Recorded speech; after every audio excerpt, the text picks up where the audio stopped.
everybody. Welcome back to Eggs, the podcast. Today's special guest is Dave Behar of Ion Networks. Dave, how are you, man? Awesome. Doing great. Thanks. Yeah, we were talking a little bit That's before the show, and you mentioned calling in from sunny California, so that's a lovely thing. We're not so beachy. There's Dave, beaches everywhere. Why don't you tell us a little bit about who you are, what you do? Just give us the brief overview.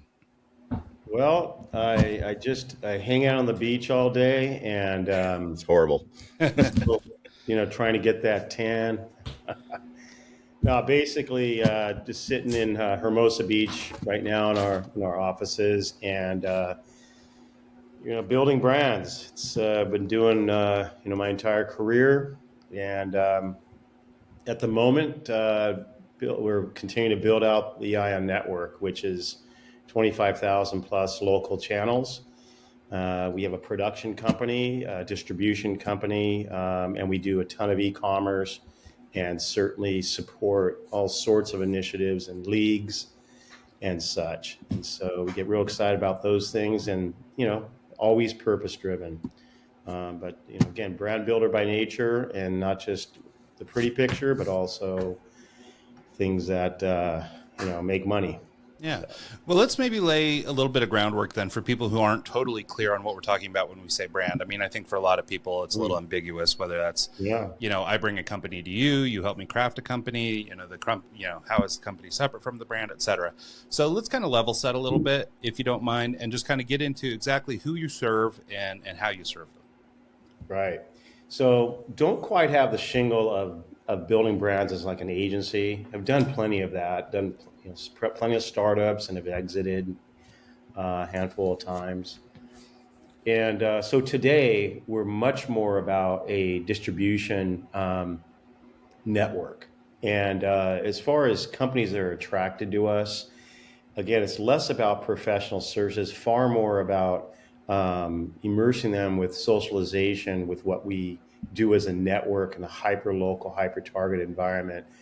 So the example, whether it be Utah or Idaho or California, there's hundreds of towns that then we serve those local towns, those local communities, both in studio and on location, from a video and a show standpoint. And certainly we have national shows that we distribute, a lot of licensing that happens, but those are all attractors to companies that are building out their brands with content and shows. And of course, we can help them with that, but our strength is a little bit more about, again, distribution and monetizing it, including what is e-commerce. We have studio stores, things like that. And then, of course, brand partnerships, which is definitely a sweet spot for us, which is related to events and leagues, primarily in sports. But so in the food and beverage sector and multiple other categories is where we enjoy playing, because it's what we consume as humans.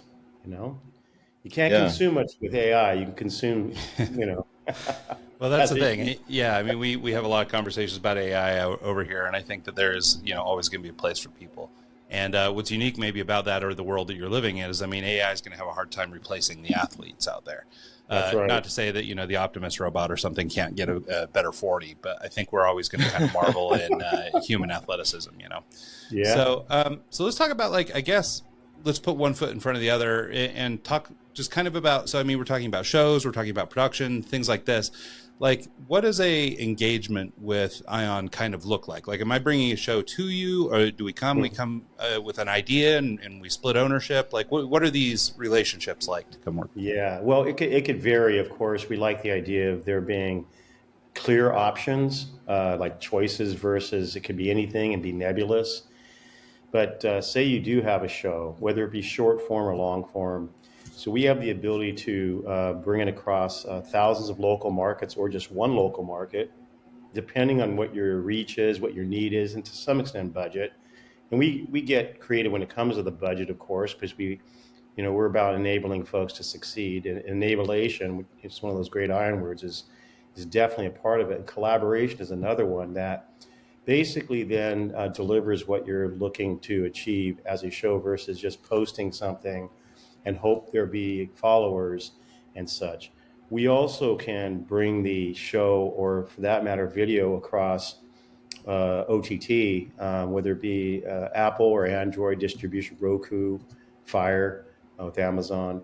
So we're kind of a triple threat, because then you're bringing in mobile, also the capability there, and we're able to guarantee viewership just because we not only have a fantastic viewership, but also know where to find people that are focused and targeted who you're trying to reach as a business. And then from a consumer standpoint, from someone that's just interested in uploading any show or video, well, we're kind of in that space also. And the main thing is we are a little bit more defined in that, again, we definitely like the hyperlocal model because we excel with community affinity, and every community, every town is different, has their own personality, and you call it a brand personality, but it's definitely a civic personality. And one town is different from the next. So I've worked in radio a lot, and that's kind of their bread and butter. Is they try and stay in the market that they're broadcasting in, and localized to that market. So if you're in a ski town, you talk about the snowfall. If you're in like Seattle, and you're talking about the Mariners and the Seahawks and different local aspects. And I think that kind of helps define your audience and helps kind of build a following to begin with.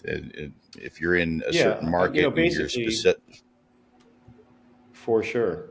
Yeah. I mean, again, when we enter into certain markets, it is about the database, both residents and businesses. And, that is what makes up a community on the most part. Yeah. So let's get into, I guess, a little bit more like we sort of laid the foundation for what personal branding is, but let's talk about sort of maybe revitalizing our brand or trying to make the decision to get into something a little more broad like this. I think there's kind of the self-made version of all these things that, everyone's got access to now through Twitter or Instagram or whatever. You can do kind of a version of hey, you're promotion dating of yourself. Ryan. You said Twitter. Yeah, I know. I'm not caught up. It's still easier to just say Twitter. I'm sorry. It sounds stupid to say X on the radio. But the point is that everybody has access to some version of distribution or publication at this point, which is something that didn't exist in the past. Yeah. But there's still kind of like a big kid version of this, right? And I mean, not to say that there aren't influencers out there with their millions of viewers and things like this who basically ostensibly probably do get the exposure of a major distribution deal or something through their social channels. But for your average, in this case, and maybe if I'm misunderstanding your customer, in the case of the average athlete who's trying to brand themselves or build a reputation around themselves, maybe social media isn't the place they have time to play. So maybe they're looking for broader reach or a broader exposure for one reason or another. Yeah. How does a person start to think about, I guess, sort of revitalizing their brand or thinking about growing their brand or even just making a brand at all? Like, there's probably plenty of athletes out there that just kind of do their thing. And maybe not so much in today's environment. It's probably a little more common to go social, but, but what are your thoughts around sort of revitalization of a brand? Well, first of all, I love the term revitalization. We actually like the word real vitalization. But if you're talking about an athlete, and for that matter, a personal brand, I think it's about where they are in their life cycle. If they're a kid, we enjoy being the place where even their first interview is. If you're, high school, aspiring athlete that wants to play in college, of course, there's some complexity at the college level now more than ever about being an athlete. It could be about recruiting and having that video, that show, that coverage be seen in multiple markets as one way of distributing in front of those coaches, which may not be needing to have thousands of viewers. It could have only a focused number of viewers, including specifically towards those decision makers. And then on and upwards between the college athlete to the professional athlete, and again, the teams. I mean, we like to serve as a platform for teams and leagues and tournaments and so forth. But that athlete, it's just part of their personal brand. They probably already have some level of social media profile. And we would then expand upon that. And in fact, we might also stick the mic in front of them. We might help them through, or whoever is handling their content, navigate through, the distribution, not just, again, a post on YouTube that hopefully gets views or something like that. So if there's a strategic plan, it all does start with the brand. And if it's an individual, you can say personal brand. But, likewise, it's about where you want to go, and we'll be a great, teammate, if not leader, to help you get there. So. Well, and I think that creates a lot of opportunities for people because, like, I don't know. I mean, and maybe I'm a little jaded here, so feel free to course correct me. But I have an 18-year-old son. He really was working hard to play college football. And, he did all the things he was supposed to do. He's on all their big recruiting platforms, things like that. But we just couldn't get the ear of anybody. And what I've sort of come to realize over the experience of trying to get him recruited is that his best opportunities came to the people who basically knew him best, right? Those were the people that he'd built relationships with, coaches, things like this, that he'd been able, actually in touch with, versus like the model where you sort of cold email 250 schools and hope that, somebody cares. And, these coaches are obviously bombarded with a lot of those kind of emails. And so it's tough to do anything with those.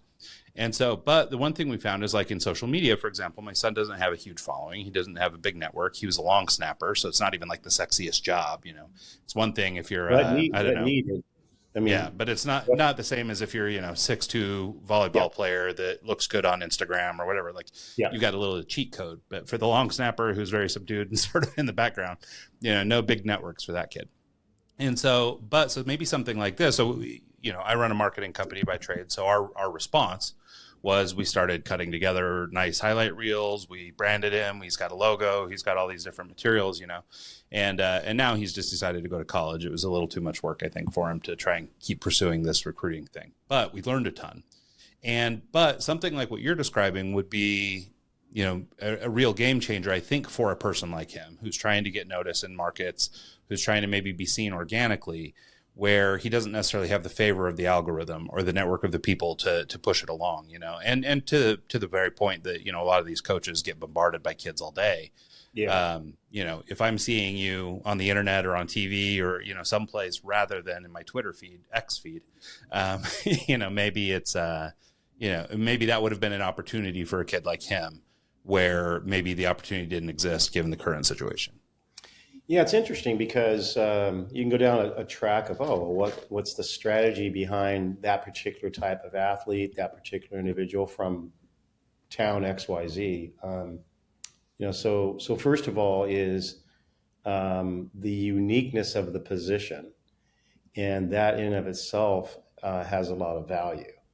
And then, of course, you would well know, like, what is the popularity of a long snapper, but also not just, hey, here is his success and the success story, but also the unique storytelling behind it without getting into too much where there's too much stories to be told versus just the performance side of things. And then, of course, it's the relationship building with where he wants to go and why, as part of why that would be a good school for him to be matched up with, as an example.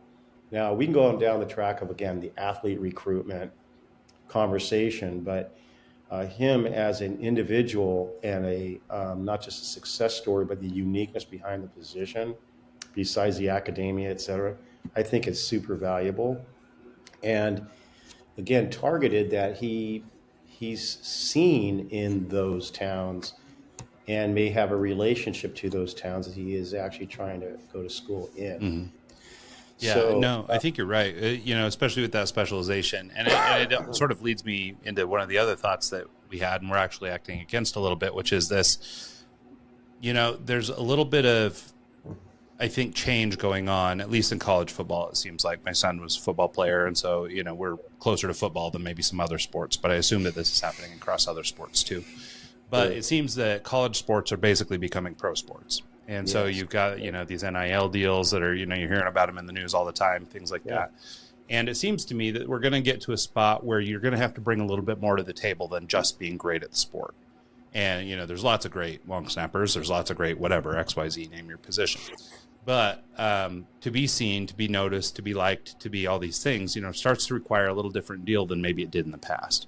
In the old days, the scout would come watch you play and all that kind of stuff. But now we've got online presence. We've got, can you put butts in seats? Can you, sell jerseys? Like, there's a lot of other factors here now. And, on the student athlete side, that might result in maybe a better deal or more money for you, where on the university side, they may be more discerning in who they choose based on, okay, well, I've got two amazing whatevers, running backs, but one brings, 5 million social media followers and he's going to move some jerseys, and the other one's, doesn't really do anything. He lives in a podunk town somewhere, so it might become a factor where people are actually making decisions based on, the marketability of a player, even at the college level.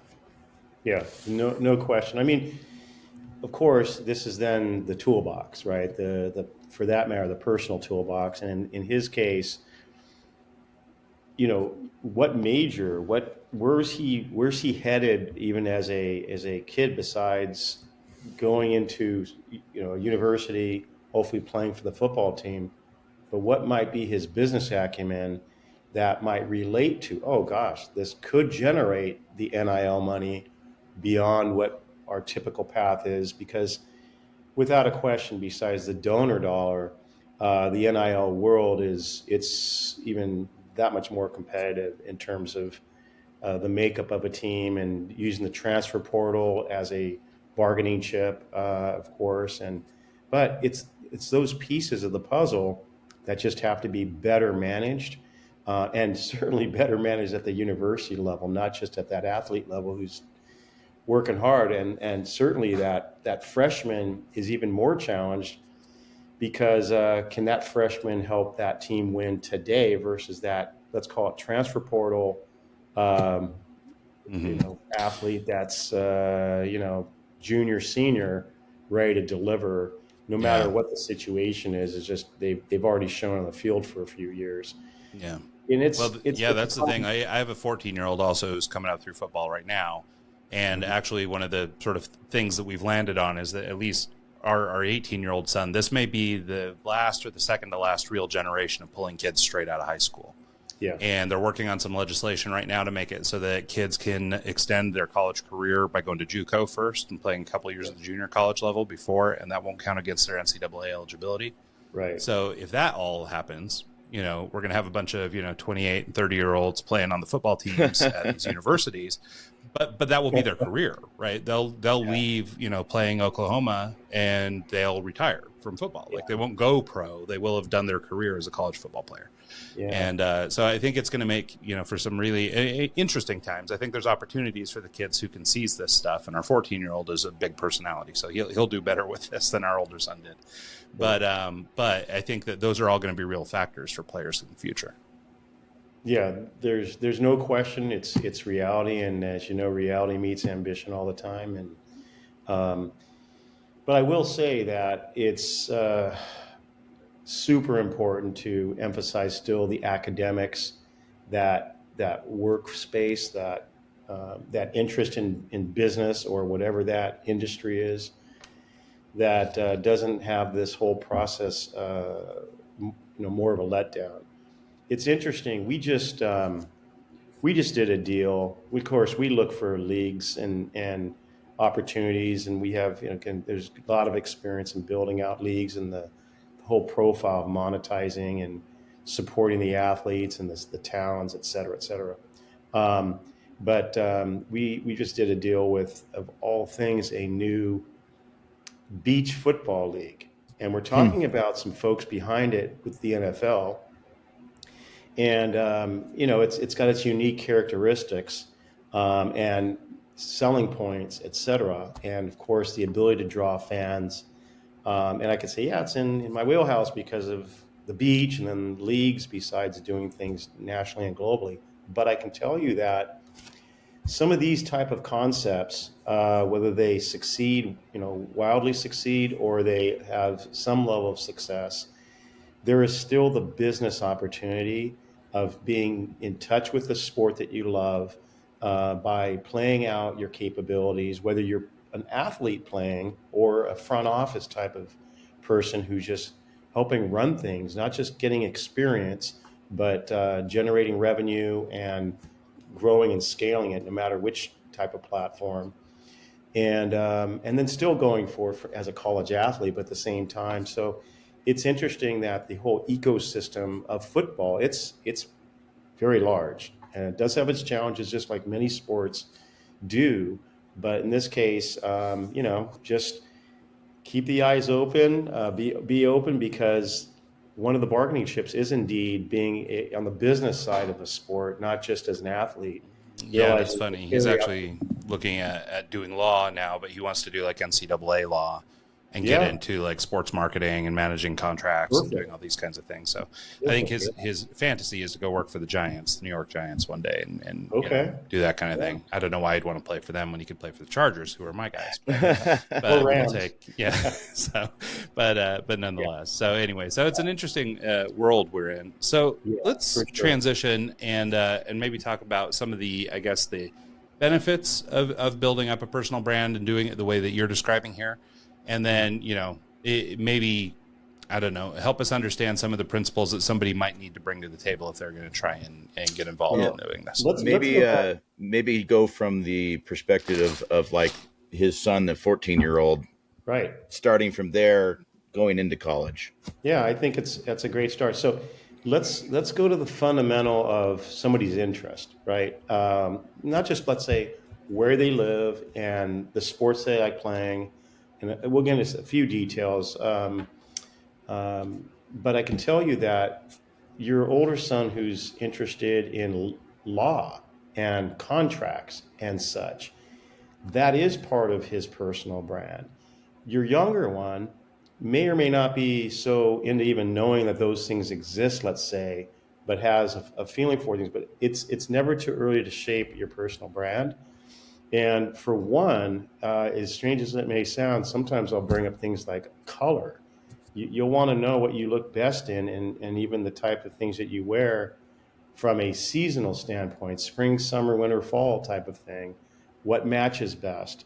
What teams and what organizations you're affiliated with? Even to the point where, let's call it, put the business hat on for a second. You either created a lemonade stand, or you created an apparel or sports brand, or some other personal CPG product or something like that. Um, Even as a young entrepreneur, and even as a middle or high school student. So those types of things are elements with your personal brand. Besides, are you in a leadership mode? Are you serving in student government? Are you working even for your own, the on-campus media source type of thing? Um, One thing is, you could say, well, hey, followers and likes and all that stuff that the different platforms provide is important. But on the most part, even at that age, obviously there's some influencers that emerge for a lot of different reasons and what they are presenting online. Um, it's There's not a huge amount of differentiation there, unless you are actually doing something that's really unique. It could be that you have a great personality and therefore you're throwing out comedy type stuff.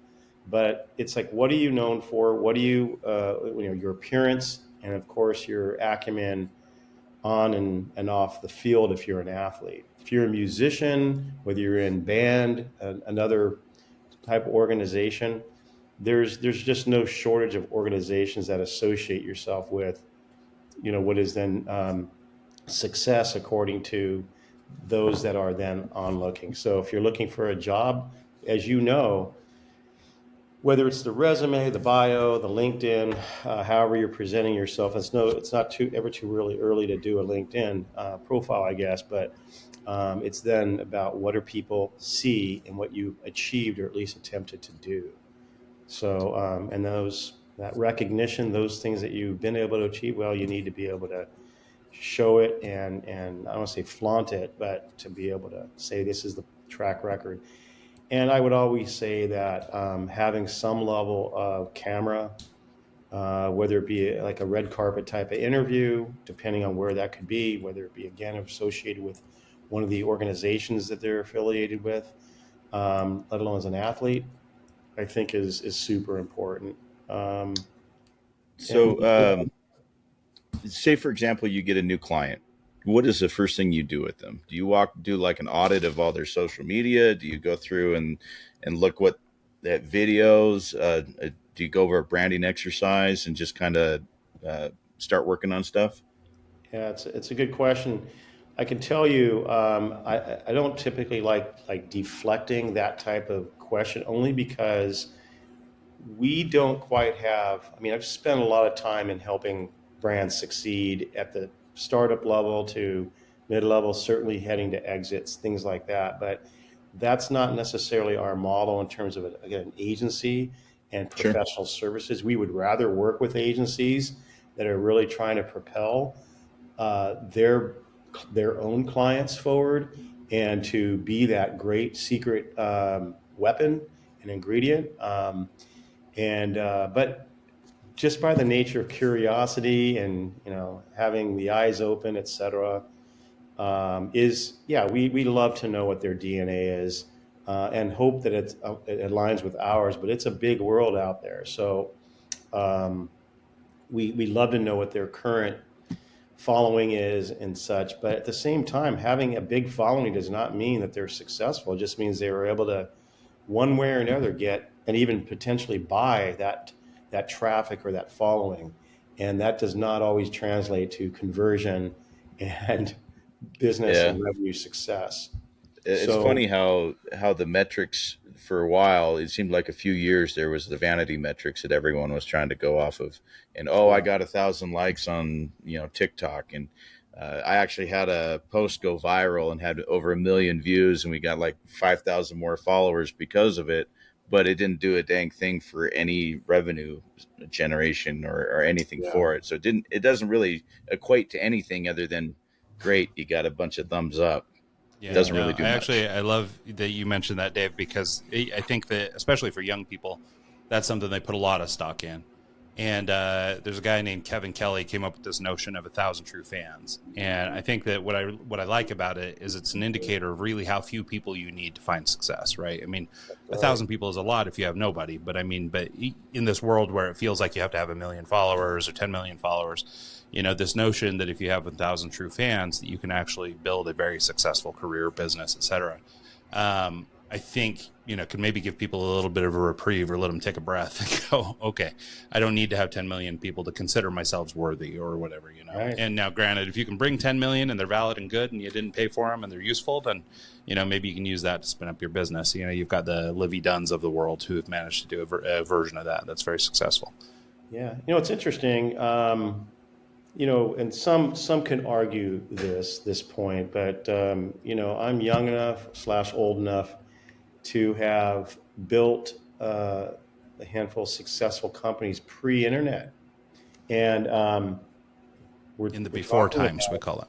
what's that? In the before times, we call Before it. times, ancient times. Yeah. Yeah, What are let's what say are some let's things say that are 20th different from then century. and now? Pardon me. What are some things that are different between then and now? Like what has changed since back then you're successful in X, now it's successful because of Y. What are the major Yeah, differences, do well, you think? yeah. So it's interesting because I was going to sort of say what kind of the paradigm of the first thing that people typically look for is, well, what is the social following? Yeah. And it is in many ways not the best and right place to look.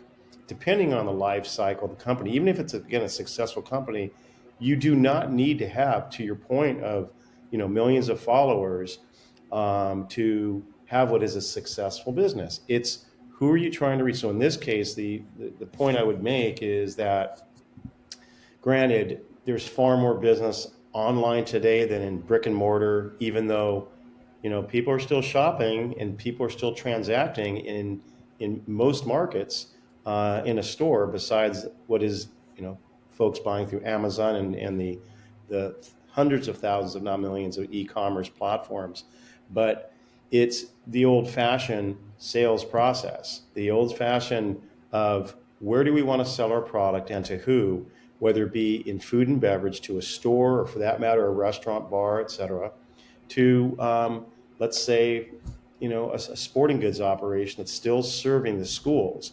Now it's true that maybe the access point of the product is essentially an online transaction, but so often is it take that human relationship and visiting with them to create the relationship in the first place.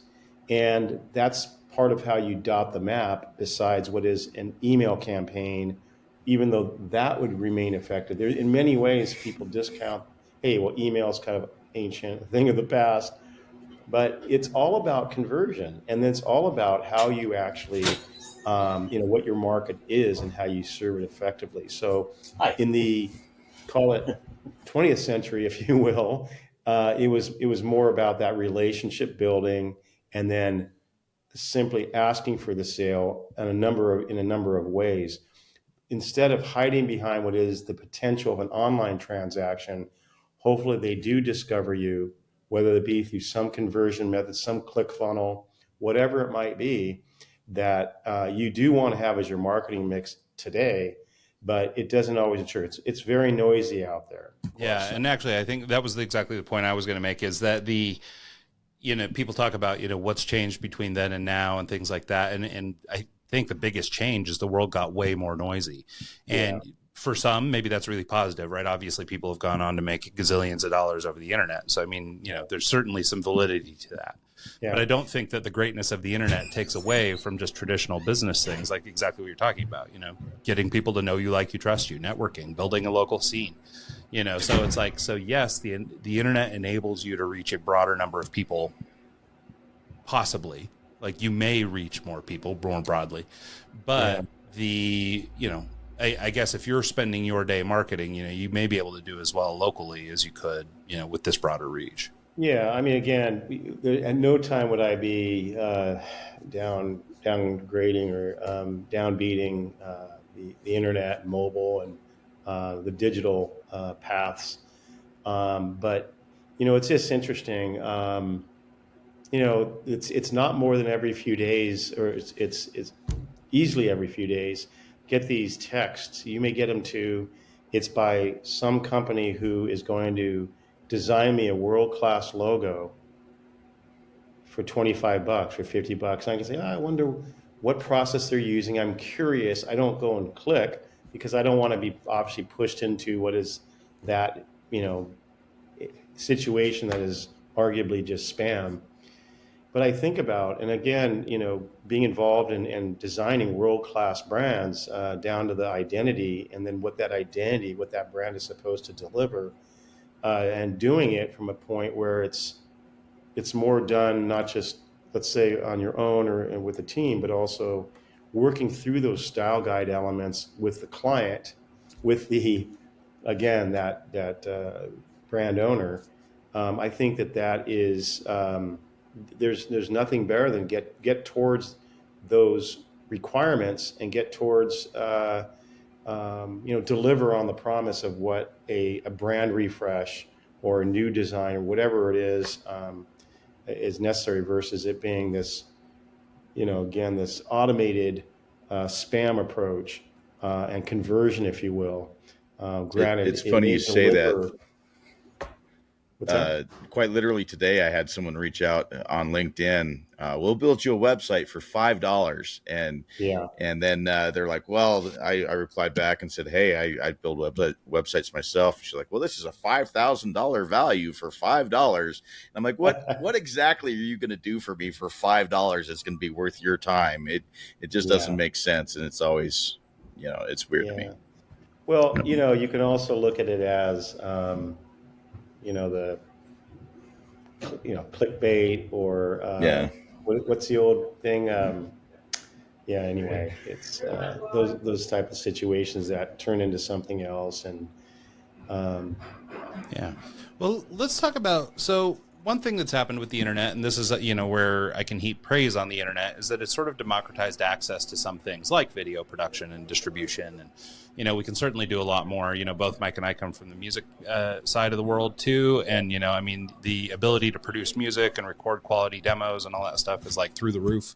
The ability to market yourself as a student athlete or your small business is obviously through the roof also. So, but with that democratization came the noise, which we were talking about moments ago, which is this, now just because everybody has the voice, now we're hearing everyone's voice.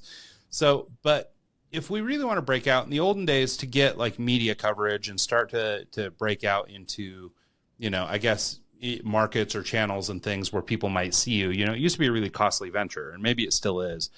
But I'm wondering with, a service like what you guys offer or the kind of work that you do, how do smaller brands break through? Like if they don't bring $1 million budget, what can they do with a smaller budget or, a more restrictive targeted budget and, to make the most out of working with a company like yours?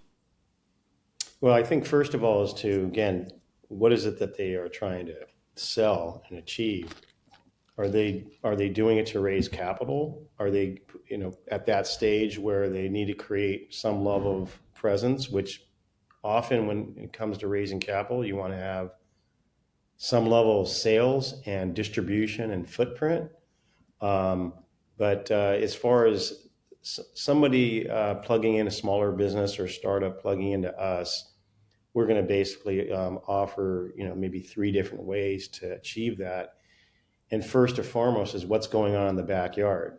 So oftentimes you think in terms of scale and, because of the internet, gosh, we can reach millions of people. Again, it depends upon the budget. If there's some level of creativity at the founder level or who's involved in the team, those things can happen for sure. It's just where do you now need to send them to convert versus just creating what might be a viral video that sure we can distribute, but we always like the call to action. And then the call to action has to be pretty, good because everyone's doing a call to action. And so often where something's marketed, even at the smaller budget level on a click funnel basis, it's still offer. Oh shoot, it's like somebody may not click because they know it's an offer. So the easiest start is really looking at from a video basis or a show, and certainly if there is some expertise and success and accomplishment out of the founder or the founding team, let alone if there is, let's call it some level of influencer, which of course you'll know more about the influencers soon, but those are all things to market and leverage against. So the expert level. And so that means that there's more reason for that customer to buy because, well, this is a reliable product or a person. It goes back to reputation. So those are sort of even intangible. You can call them cost effective. They're priceless if the person's right for the fit of the product or service that's being offered. And maybe we could extrapolate on that a little bit. Like you mentioned early on the importance of collaboration. Yeah. And, so I assume that can mean brand deals. It might mean lots of other things too, but I wonder if you talk about how collaboration factors in, and maybe this is a way to even save money if you have a smaller budget, maybe through a partnership deal or a collaboration with a brand or something, maybe your dollar can go a little further. Yeah, big time. So one example would be, you can say food and beverage is this one industry, but it can be done with many industries, and that is an association with an event. So hopefully that event is not just a kind of a low attendance, unsuccessful event. It's an event that had thousands of people show up, and there was just some level of brand association that you're able to make, including what is simply doing what is a pop-up tent that you then are coordinating your marketing and helping promoting the event and your association with that event. And then, of course, the engagement level, that gets brought into, let's just kind of say the store. When I say store, I mean, well, it could be, again, brick and mortar, or it can be online to show this is your association with that event. Oftentimes an event, just by the nature of the model, it can cost a lot of money by marketing with an event. But at the same time, it could be as simple as setting up a booth or doing some level of engagement. Even like a run, you can have a team that's wearing the company's brand type of thing and making sure that there is some photos and video and such to show that you are seen in front of thousands of people type of thing. Of course, is that something that is relative to that, the process of selling? It could. It just depends on your company and bringing it in, because one thing is sponsoring something even at zero cost. The other is to activate it so it can actually be brought in and translate to a sale to that end user or that retailer type of thing. Yeah. So, Just a little One to, thing to back. Oh, sorry, Mike. oh, I was just thinking of, remember the True Underground series we did with Budweiser back in the day? Mm-hmm. We partnered with Budweiser. They gave us $1,000 ad budget for radio, and they printed all our materials for us, so our banners, our backdrops, and our flyers. We got that all for free just by partnering with them to be yeah. able to get promotion for the shows that we were doing. So having a bigger sponsor like that, and then having the materials available to us through someone like that, really helped us out in the early days. Well, and the other side of that coin too, right? I mean, we were putting on these concerts, right? So we were putting their brand name, not that Budweiser needed us, but I mean, we're putting their brand name in front of a bunch of prospective new customers or people who maybe didn't have an affinity for that brand who maybe would now. Another perfect example of what's going on right now is I have a friend in Thousand Oaks, California, that owns a small brewery, beer maker called Tarantula Hill. And his background, my friend's background is he was the singer for a pretty popular band. And so they are constantly throwing concerts over at their brewery. They've got, a number of events. They're traveling around California and beyond to all the, microbrew events and all these sorts of things. And doing a lot of collaborative products, where they roll out a new beer or something, but it's got some other brand attached to it. And by doing all that, they're making real impact without like what you would consider a giant advertising budget, and through reputation and then also relationships and things like that. If I have the story right, I think one of their brewers used to work at Stone Brewing, which is, a big popular beer. And so I believe that they've managed through relationships to build a lot of these collaborations, and they didn't cost the kind of money that, like, if Bud Light just came up and said, "Hey man, I want to pay you to be my partner."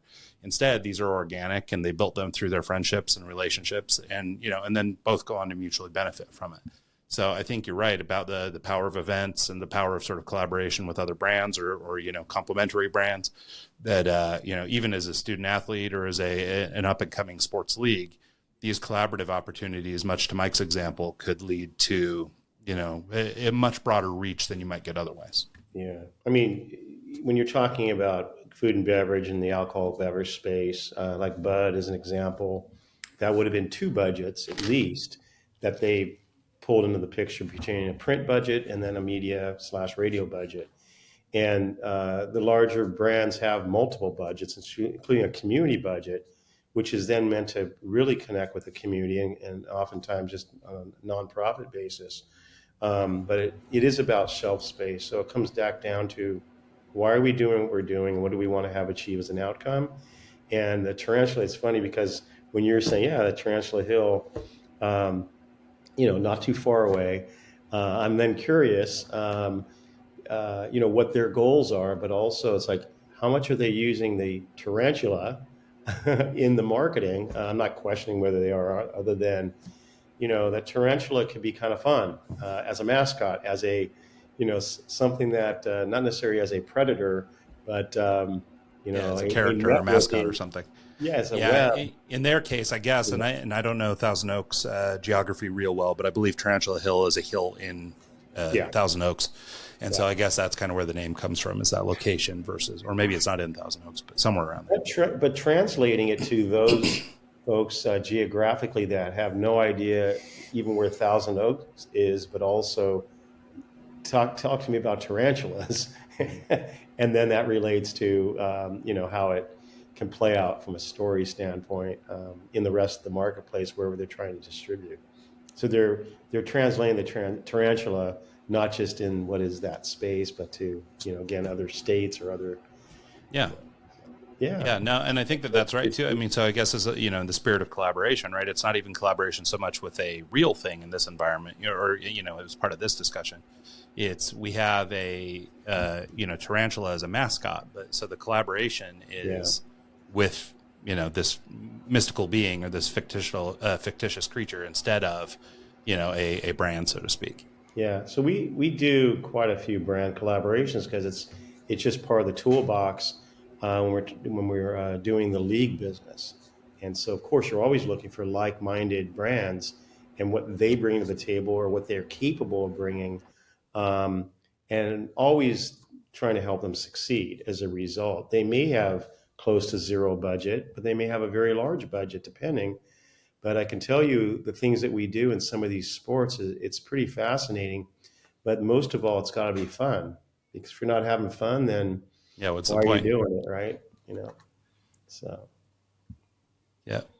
No, I think that's all right. And I think it's pretty important too that just people start to understand. I mean, these are the types of tactics that people embrace too. Just to use your tarantula example. I mean, not to be so, I guess not clever, that, people who are interested in tarantulas or something might dig their product, but it does extend what is a local thing into a broader reach, right? So even though so much of the focus, I think, could be really narrow for them, which is, this is a local beer for local people in Thousand Oaks or wherever Tarantula Hill actually is. They're able to use that to sort of amplify their message to something that more people can relate to. Right. I mean, there's metaphorically speaking, et cetera. I mean, you've got all sorts of opportunities. We just recently, in 2024, picked up a organization that actually, I don't know if we've got a little noise in here in the office, but pardon that, is the pig racing. There's a company that is bringing pigs to state and county fairs, 30 different events, 6 states, including Idaho, including Utah, Nevada, California for sure, That's Arizona. awesome. I'm ready to brand a pig. Let's do it. The interesting thing is that what we did is we actually created the Pig Racing League. And then with that, because now you're talking about the collaborative side, but we then, instead of the pigs having just numbers on their jerseys, we created the names of those teams that they represent as quote unquote professional athletes. And then the ability to, of course, leverage that regionally and have brand partnerships that actually will translate. Now, granted, you're talking about a non-human athlete, which has its pros and cons, but the fan base is huge, both on location as well as through the viewership. So we're building on that with very good success, and the activation. It's just fascinating. It goes back to sometimes when you're again a brand, you may not think about certain forms of distribution, certain venues or locations, but the engagement and the database engagement is very significant, and just as well as having brand partnerships that don't necessarily have to cost an arm and a leg. They just, to some extent, need to take some creativity, because again, it's like mi casa su casa, and it's like it doesn't need to be what is a gold, silver, bronze formula that says, hey, this costs $100,000 and $50,000. There's different things to do for a brand to suggest they'd like to do at whatever their budget is, let alone fall within what is the budget available and to activate in their world. If there's distribution as a collaboration is significant. Having a brand be able to say, well, I'm in 2,000 or 5,000 stores. I'm going to take you in those environments to help market the league, market the other brands associated as part of my value, and that can be very significant. So like, I think it's very interesting the thought of doing like the pig racing stuff. That's different. That's out of the box, but you're getting into a major like local areas with a major following, like a fair or something like that. So instead of like, okay, I'm going to go and sponsor the main stage at this fair, you're still getting the presence for half the cost, or you're getting in front of the people, but it's not costing as much money to be like the main sponsor, which is pretty interesting and a unique approach. Yeah, I was just going to add back to the conversation earlier about this sort of Budweiser concert series that we used to put on. I mean, we were playing venues, 500 to 1,200 kids. I mean, like these weren't massive shows with giant headlining bands or whatever. Yeah, well, some of them were over 21. And in Arizona, where we were holding these shows, they actually will split the bar down the middle and do half 21, half 18. It's really weird. But or at least they would back then. I don't know if they still do. But what was cool is that by putting Budweiser on the thing, we looked bigger than we were. Right. Yeah. So it sort of helped us on both sides. So, if you're, you've got, I don't know, a good name for a pig, Seattle swine or something, so you got your racing pig, you can put a brand name on there or something, affiliate Correct. them with, I don't know, some bacon company. And then all of a sudden you've got a bunch of, eyeballs that make Yeah. your brand look bigger than it is. Correct. Yeah. I mean, again, each sport has its uniqueness and targeted opportunity. I mean, in this case, there's plenty of family and kid opportunities. It's pretty amazing. But I mean, I can translate the other leagues that we're involved in, and they would be different, including what that database and that demographic might look like.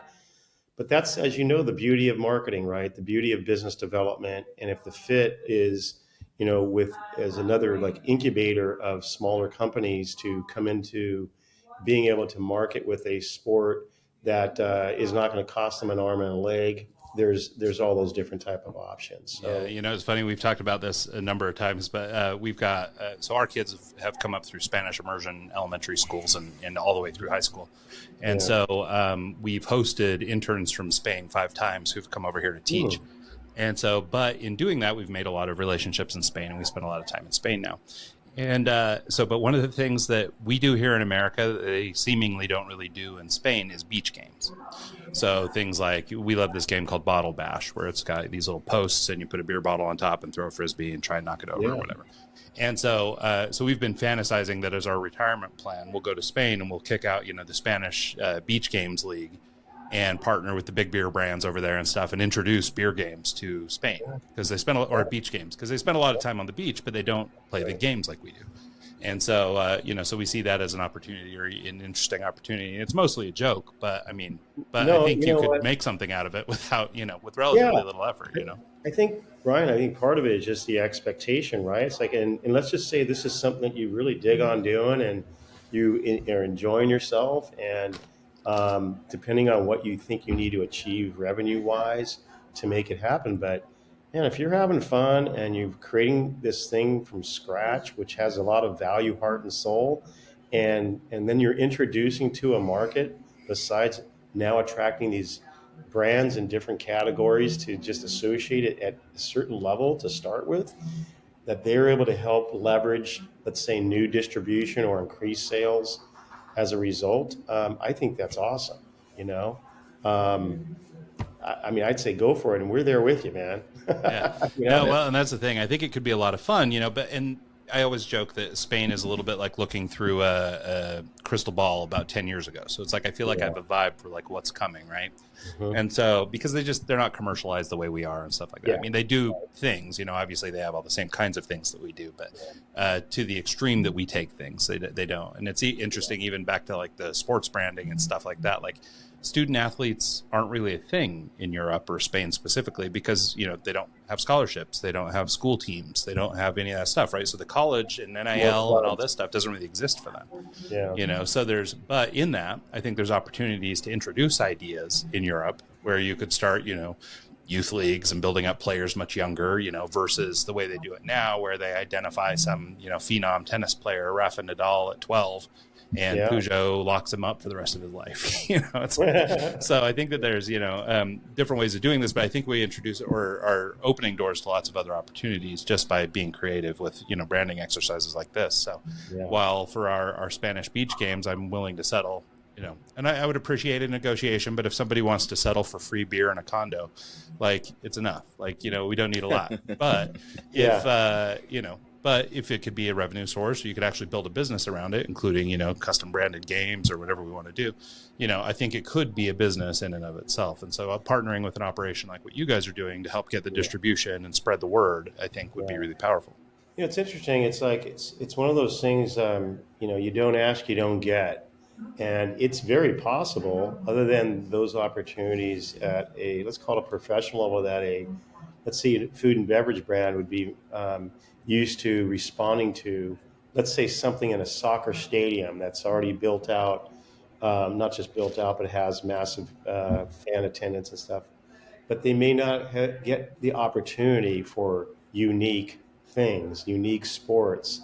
They probably have plenty of opportunities in the world of music, but what about a different type of music festival? What about a different type of games?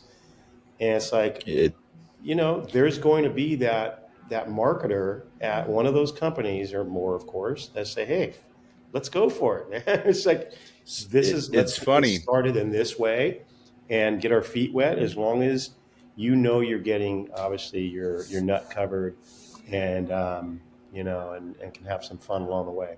So like I follow billiards pool, Oh right? yeah. And it's kind of a small niche market as it is.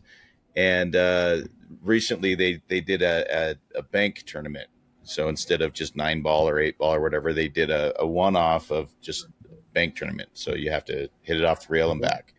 Yeah. And that spin-off got more views than the 9 ball coverage. And it was just a one-off thing, and it worked better than the actual 9 ball tournament, which was unique to me. I thought that was kind of interesting that little demographic did more than the main event. Sure. So, and sponsored by which bank? exactly, Yeah. right?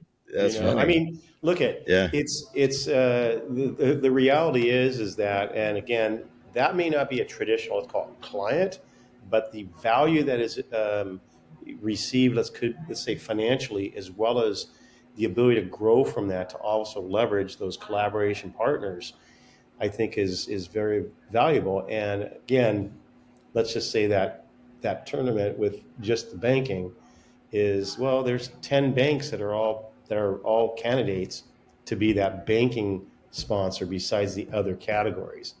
Yeah. So you know where I'm going with that. Yeah, I hope somebody took advantage. Yeah, right. So that's next year, and that's Yeah, right. Well, cool, Dave. Well, we're starting to get to the end of the show. Do you want to take a minute and just kind of let people know where they can track you down online, learn a little bit more about Ion Networks and everything else that you're doing? Yeah, I mean, so it's kind of simple, even though our platform is evolving every day. Ions.com, plural, IONS.com. And I have no problem even giving my personal email address, just 2 4-letter words, davidions.com. Now, you can find us all over the place, even check me out on LinkedIn or something like that. But that's a good start. And that's it. There's a lot of socialization going on, and our platform is really evolving, and our OTT is doing some really nice things in these categories. But just hitting me up, that's the way to get me. Awesome. Well, thanks so much, Dave. We really appreciate your time. Yeah, likewise. It's been fun, guys. Let's do it again soon. Yeah, it's awesome. Sure. And thanks so much to everybody who tunes into the show this week and every week. And we'll see you guys next time.